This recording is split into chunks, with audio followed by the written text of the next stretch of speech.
Bonjour tout le monde, j'espère que vous allez bien. Aujourd'hui, un petit cours pour apprendre comment bien mesurer les ingrédients d'une recette.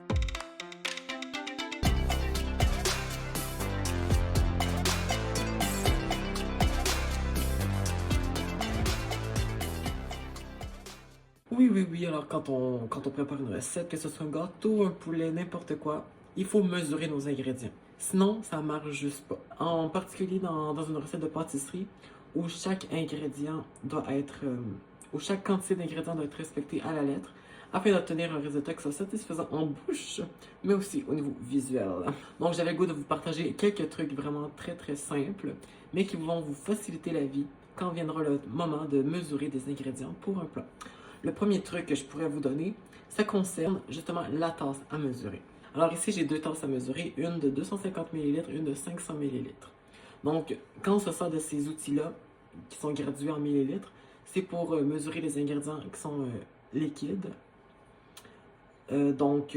Ici, j'ai 500 ml, donc si je veux de l'eau, exemple à 400 ml, bien, je vais remplir ça jusqu'au 500. Et c'est pour ça justement que les tasses comme ça sont transparentes. C'est pour qu'on puisse voir avec précision où est le liquide.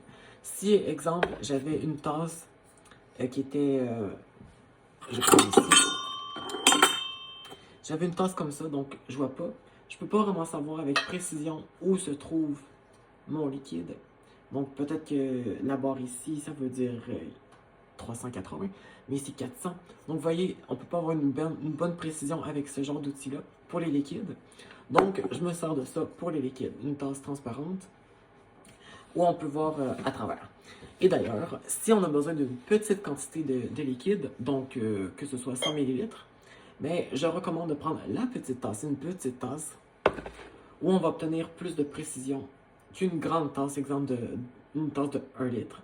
Mais avoir 100 ml, ça va être un peu plus compliqué, vous voyez.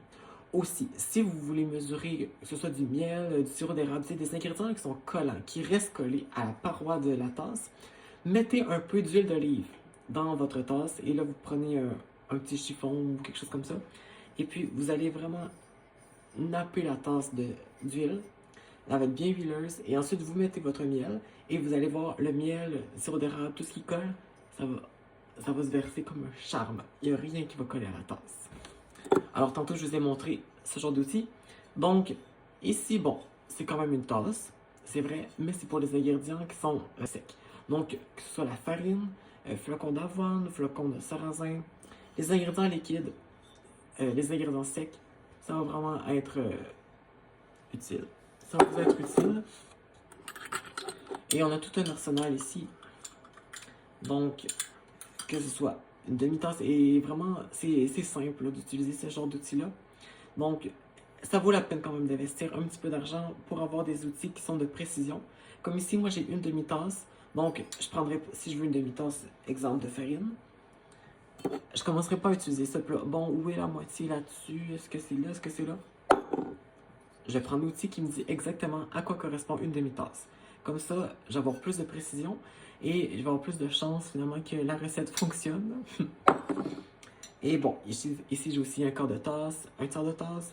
C'est toutes des mesures finalement qu'on se sert dans une recette et qui sont les plus utilisées. On a évidemment tout ce qui est cuillère à thé, cuillère à soupe.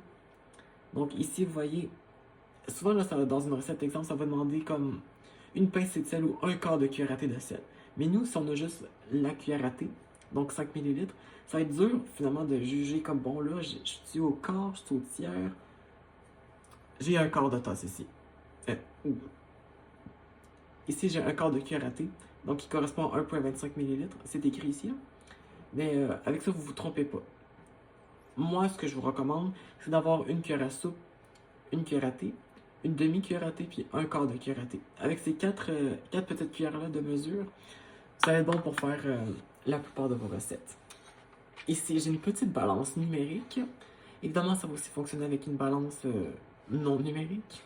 Mais c'est juste qu'ici, on a la précision. Donc, pour les recettes de pâtisserie que vous voyez sur Internet, parfois, ça va, les ingrédients vont être écrits en grammes. Ce ne sera pas des une tasse, une demi-tasse. Et là, ça peut être compliqué finalement avec une tasse de dire, bon, comment je fais pour obtenir ça en grammes. C'est juste que les grammes, ça va ajouter beaucoup, beaucoup plus de précision qu'une tasse ou que 100 millilitres ou tout ça. Supposons que vous avez une recette qui vous demande 100 grammes de farine. Comment est-ce que vous faites avec ça pour obtenir 100 grammes? Je pourrais pas vous dire. Alors, vous commencez par vous allumer votre balance, vous pesez votre instrument, ça peut aussi être un bol. Vous mettez ça ici. Et là, vous allez obtenir ici un chiffre en grammes. Et puis, vous enlevez ça. Donc là, vous allez obtenir le chiffre, le poids finalement de cet outil-là. Donc là, vous savez ça, vous mettez la farine dedans, vous mesurez. Et jusqu'à ce que vous atteigniez la différence entre les deux, vous continuez de mettre la farine. Et quand vous obtenez 100 grammes, donc vous enlevez ça et puis vous mettez ça dans votre recette. C'est vraiment de cette manière-là que vous allez obtenir des recettes qui sont parfaites, qui vont réussir à tout coup. Et voilà, qui démontre toute l'importance de bien mesurer ses ingrédients, de ne pas y aller simplement comme, bon, une pincée de ci, une pincée de ça, juste un petit peu, voilà. Évidemment, il y a des recettes qu'on maîtrise et qu'on sait comment juger de tout ça, mais ça, c'est pour les nouvelles recettes qu'on n'a jamais essayées. Si vous voulez obtenir le résultat le plus fidèlement possible, mesurez bien vos ingrédients. Et la pâtisserie ou toute autre recette n'aura plus de secret pour vous. J'espère que vous avez apprécié et que désormais vous vous servirez avec empressement de ces petits outils très très très pratiques. Je vous dis rendez-vous la prochaine fois. Au revoir!